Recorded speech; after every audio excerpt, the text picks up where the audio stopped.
How you doing, everybody? Welcome back, Millsap Garage. You know, I love my number 4. I spent so much time on this rifle, making it nice and really caring for it. I take it to the range on every trip with a couple of boxes of ammo. Even if I'm there to test something else or to I got a whole other agenda. Sometimes I never even get to shooting it, but I always bring it just in case. I love, even if it's just putting one magazine full down range. I love shooting this thing. It is one of my favorites. I never would have thought anything would come along that would rival this thing, or that would give me the same type of the same type of pleasure shooting. That's in the same vein. And I had always been looking for these number ones for an SMLE. For the longest time, I'd always just see a bunch of ratty ones. I never really saw one that looked nice. I walk into a gun store and I'm confronted with this. This stock on this thing was so beautiful. I couldn't believe. And then I picked it up and I saw a date on it of 1918. There it is right there. And then, I'm looking at this badge there and I see Lithgow on it. And I'm like, I've heard of those. And the guy in the gun store didn't really know much. He was yeah, he's a man of few words. This one of my favorite places to buy rifles. And he just says, yeah, that's a Lithgow. That's the most I could get out of him. Now, I went and did some research on my own. And I didn't even know that Australia, I knew Australia used British rifles, being that they were a colony of England and stuff like that. So it only made sense that during World War I and World War II that they were using Enfield or British rifles. Wasn't really a surprise.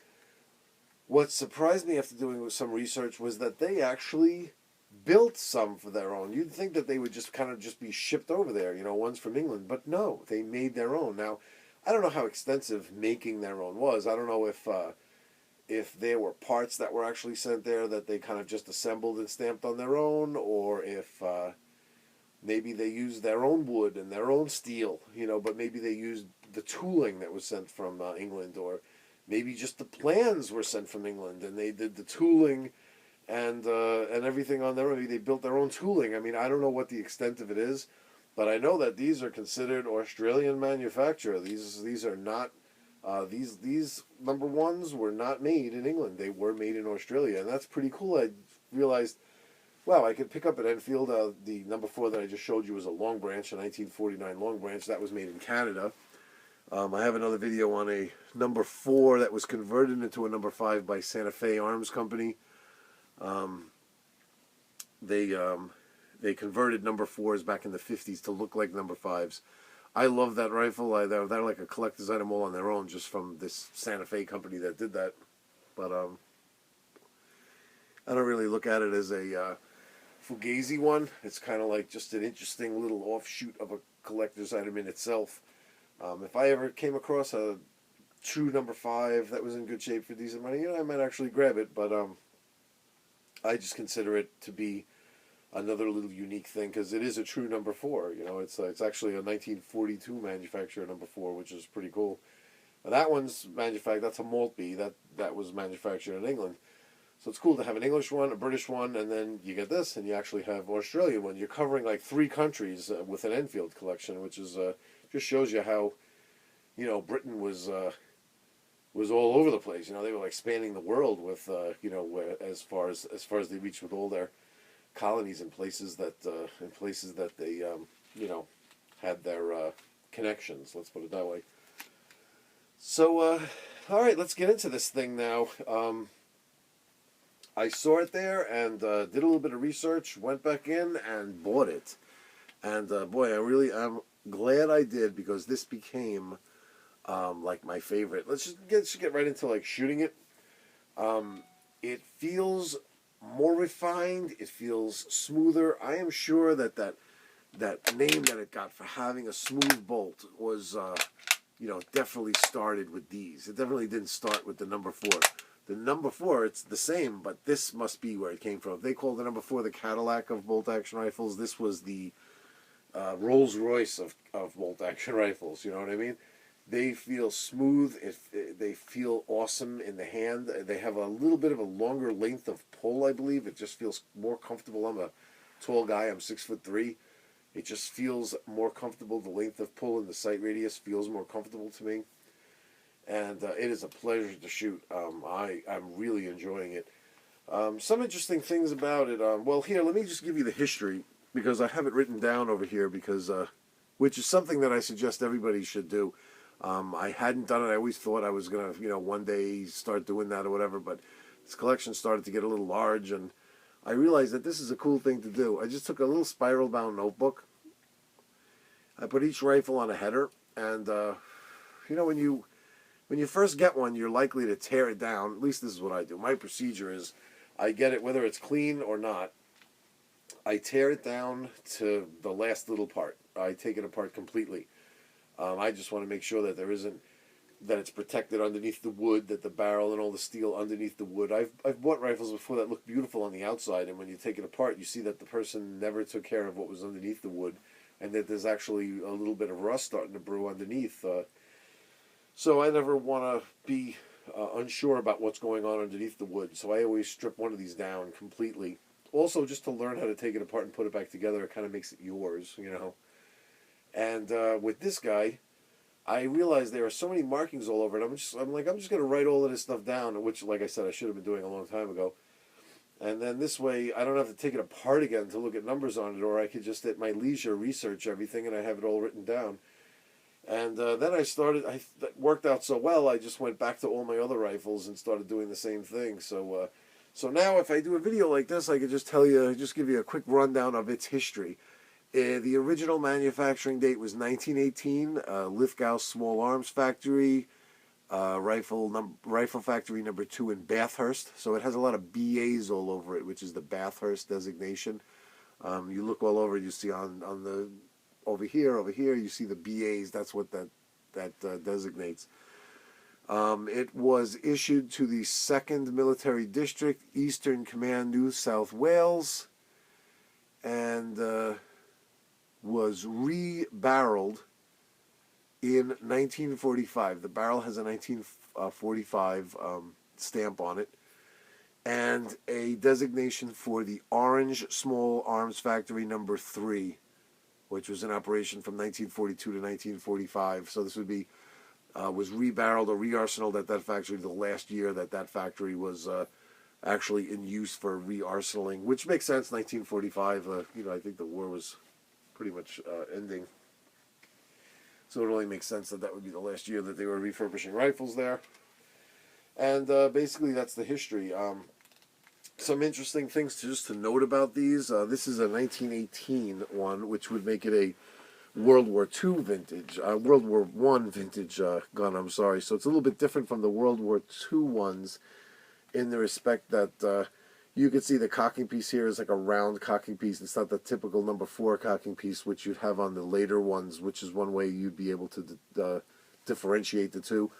Also, you could see that here it has a magazine cutoff plate, which is interesting. You'd pull that out, just a simple plate. You pull it out there, and you have access to the magazine. You see the follower right here. And you load the magazine, and you push this across. Just a very simple plate that just pushes across, and will not let any rounds feed up out of the magazine, but will still allow the bolt to operate. So you would be able to just load one round at a time. It seems like during that World War I period, they were still stuck in that magazine cutoff thing. They just thought that having full access to the 10 rounds at all times, you'd waste ammunition, and that they just wanted you to fire one round at a time, unless you were either being charged or charging, or a senior officer gave the order to, you know, open up and just start using your magazine. I guess by the time World War II rolled around, they realized that was silly, and it's just probably better just send rounds down range. You're not really wasting any rounds that you send down range. If they hit something, they hit something. If they don't hit something, oh well. But, you know, you miss 100% of the shots you never take kind of attitude. I never really understood the magazine cutoff things myself, but I guess it's just hard to break loose from that whole, rifles used to just be single shot rifles, like rolling block rifles. You'd load one bullet, shoot it, open the action up, take the bullet out. I mean, that's how things were for so many years, that I guess just those types of habits, that type of training, that type of tactic dies hard. And they prided themselves in the fact that they're riflemen, their soldiers were riflemen, they were marksmen, and that like every round counted. They would bear down with every single shot and make them count, and that they thought by just giving you 10 rounds that you wouldn't concentrate on each individual shot, that you would just be flailing away and just wasting bullets. But look at what modern war turned into, where you had machine guns that were just thousands of rounds a minute just flying down range, and that just became the way to fight. It was just interesting that I think the whole marksman thing is an interesting thought, but I think in theory, but in actual practice, it's probably better to just throw as many bullets down range as possible, and that's how you're going to get the most casualties, of your enemy, I suppose. So anyway, the sights are rather interesting in the fact that it has a windage adjustment, which is really cool, as well as the elevation. I got lucky. It just seems that whenever because I just posted a video for the M39, and it's pretty cool that has a windage adjustment too. It just seems that the rifles that I've gotten recently, these older ones that have windage adjustments, I'm like, oh, awesome! I could actually adjust windage here and not have to always just remember where they shoot and and compensate using Kentucky windage. It just seems that every single one of these rifles that has a windage adjustment, it wasn't necessary, because this thing was it was actually shooting a little bit low, which is not a problem because you have the elevation site, the ramp site. You'd easily be able to raise to be able to be hitting the target at point of aim. You just wouldn't want to be too high, because it would be impossible to get any lower if you had the ramp site, if you had your slider all the way down. So the fact that it was just hitting a teeny bit low, a couple of clicks up on the ramp site, that has very small graduations here for like 25 yards. Like each 100 yards has like 4 little clicks, I think, in between. So just a couple of clicks up on that, and I was hitting point of aim, but no windage adjustment needed. It was very accurate and very smooth feeling. Now, I got this a while ago. I didn't want to really post the video, because I always like to post the video when I have everything, and I just to be able to show everything on it.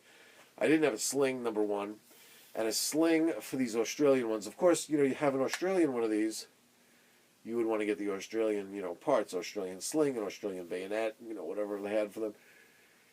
Turns out this sling, it was just way too hard to track down. I found some, and they were they looked like they would just fall apart. And if I put a sling on a rifle, I want to be able to throw it over my shoulder. You know what I mean? I want to be able to walk with it and throw it over my shoulder. I don't want to have something that's like, that you could just hang up on the wall, and if you touch it, it's going to fall apart. They definitely look like they were going to fall apart. So I actually found this one, which is an older repro. So I think it's about a 70s. It's somewhere in the 70s repro.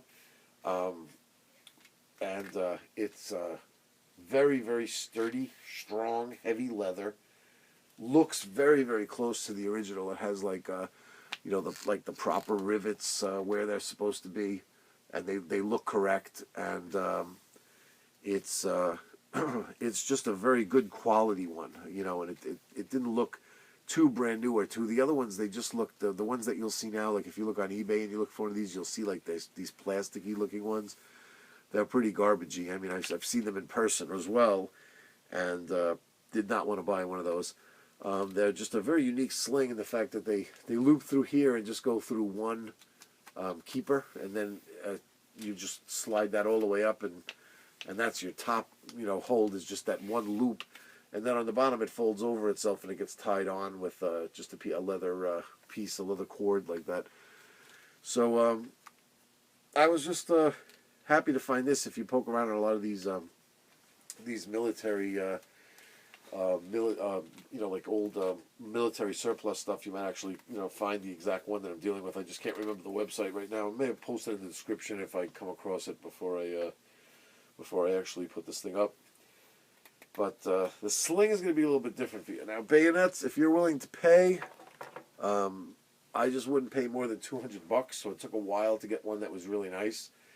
And lo and behold, somebody on eBay like kind of named it wrong. For some reason, put the word British in the bayonet description, so not that many people that were looking for an Australian one were directed there, because they seem to be getting scarfed up. But how nice is this bayonet? The scabbard too is it says a Mangrovite, 1945. So it's a World War II vintage bayonet, but this interesting leather scabbard here that's really nice. It's very reminiscent of the P14 type deal, and the sword bayonet, of course. But these are unique in the fact that they actually say Australia on them, and they have like a marker here for the guys that make the grips, an Australian company that makes the grips, and this OA stamp that's up on there. That's for the Orange manufacturer, the Orange Arms manufacturing company that makes them for Australia. And an interesting thing here, check this out. The bayonet goes on these very much like the way the bayonet goes on the American trench guns. See, the American trench guns, they used the 1917 bayonet, which connected, similar to this, it connected here to a regular bayonet lug, but the ring went around the barrel. Now, of course, that ring is not going to be able to go around the barrel of a 12 gauge, so they had to put like a dummy barrel underneath it, much like this. And it's just interesting why they did this. I suppose the way the nose cap here is designed, they just didn't have enough meat to go around the barrel, so they put this on there. Not exactly sure where that's coming from, because as far as I know, this bayonet was only used for this one rifle, so I don't know why they would have had to do that. But they did put like a dummy barrel here for the ring to actually go on. But what a rig, huh? I mean, it's really nice that the wood matches even too. It's like a very similar wood. And what a rig!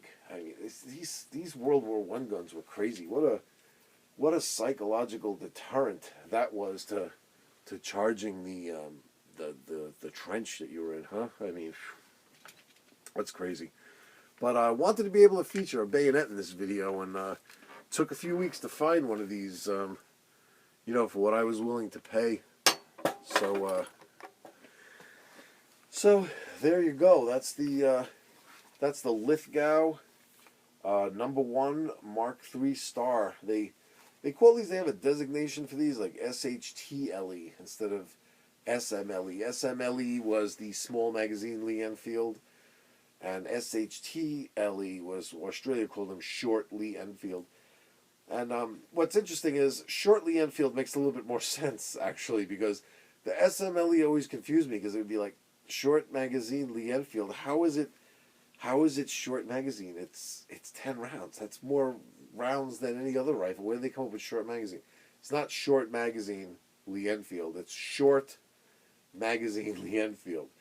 So I guess the Enfields before this one were considerably longer. They were like back in that like 18-something range, where I forget exactly what they call those British rifles again, but they were considerably longer. This, believe it or not, even at its size, was a short rifle to them, so that's where they come up with that designation. And speaking of the magazine for these is, although it looks very similar to the No. 4, is different. I think dimensionally it's exactly the same, but the hookup is a little different. You can see that there's that clip near the bottom, which is different. I have actually have the No. 4 magazine right here, so show you the difference. Is here, you see on that one, doesn't have anything there on the bottom. It's just that one clip on the top. But dimensionally, you see, they do look similar. But they're not interchangeable from what I know. I think I read somewhere you could put a No. 4 and a No. 1, but not a No. 1 and a No. 4. I'm not exactly sure. Safe bet is you don't want to fool around with, with how rounds are getting fed. So it's probably better just to stick to having the correct magazine in the gun. And these things, I became a bit of an expert now after having so many of these with these feed lips. It just seems that this magazine also is not the correct magazine for the gun. It has a number on it here that it looks kind of like how a British serial number would look for one of these number ones. So I'm thinking that this is a British one. Haven't really done that much research to be sure, but I don't know if the Australian ones have a specific way to tell if they're actually Australian. But if I had to guess, I would say that this is a replacement one off of a British rifle. So one of the things I might keep my eye out for is one of these magazines that actually has a Australian stamp on it, that it's Australian, to make it complete. Because everything else on it looks like it's Australian. There doesn't seem to be any British parts on this thing except for this. But it always seems like when I get one of these, they don't feed 100% right. If these feed lips aren't 100% right, you get a situation where the round that you're trying to push forward and in hits the feed ramp at an angle that doesn't allow it to slide up the feed ramp and go into the chamber. It seems that these lips on here would be set a little bit too low. You see how you could actually see how those lips, they curve over. They're both tiltable side to side and this way, so you could, if the round is ended up a little bit too low, it's because this either got dropped or got banged, or it's just not the right one, and the rounds are not being allowed to rise up high enough out of the magazine for the Spitzer bullet, the tip of the Spitzer bullet, to hit that feed ramp in the right spot for it to get pushed up and in. And what's interesting is there's a left and a right. So sometimes with these, you go to feed one round, it gets stuck, and then you fiddle around with it, you shove it, you bang it a little bit, you get that round to feed. Then the next round feeds perfectly. Then the one after that you have trouble with, and then the one after that it goes back and forth because maybe one feed lip is correct and the other one isn't. You know what I mean? And also you'll see if you just load it with 5 rounds, they do much better. It's when it's under stiffer spring tension that you're going to have the most problems. So if you see that with rounds 5 to 0, you don't have any issues, but 10, 9, 8, 7, and 6 have issues, and they feed easier as it goes along, that's a feed lip problem. And so what I do with these is when I have the magazine loaded, you can look and see right away whether or not the tip of the Spitzer bullet is sitting on this feed lip. If it's not even touching it, you have an issue. Or if when you load this, sometimes you'll when you open up the action and you eject the round, maybe 2 pop out. One of them might, instead of getting pushed up out of the magazine, one might actually pop up, and the one behind it, the tip of the bullet might be sticking out of the magazine, and then you kind of getting like a double feed. That would mean that the feed lips are actually too high instead of being too low. And they just need a little bit of an adjustment. I've had to make adjustments with every single one of these that I have. So if you have one of these rifles that doesn't feed right, have no fear. You know what I mean? Just take a look at what's going on. Don't be afraid to tweak these a little bit. And I mean a little bit. A small lineman's plier and a little file, it would be all that you'd need, because they definitely need to be smooth. You run your finger along in here, they definitely need to feel smooth, and I felt them all jagged before and feeling like the rounds would get stuck, and that's exactly what's happening. So you definitely want them smooth, and just look what's going on. If you see that it isn't bent over enough to be capturing the tip of the Spitzer bullet and holding it there, bend it down a little bit. If you see when the magazine's loaded and you go to push the round forward, it's getting stuck and it's hitting the feed ramp and too low, bend that lip up a little bit, And if you see that the lip is not exactly aligned with the tip of the Spitzer bullet, bend it to the side, twist it a little bit to line it up, just right, just perfect. And, and also with these Enfields, it's always good to stick to one type of ammo. If you set them up right for PPU, stick with the PPU, you know what I mean? If you use the, I'm not exactly sure how to pronounce this one, I think it's cellular and below. I have a lot of that stuff also. But I noticed that they feed differently, you know what I mean? They're like the tip of the bullet could be like a slightly different shape, and could get it to feed a little bit different, So if you get one ammo that works right, stick with that one, you know what I mean?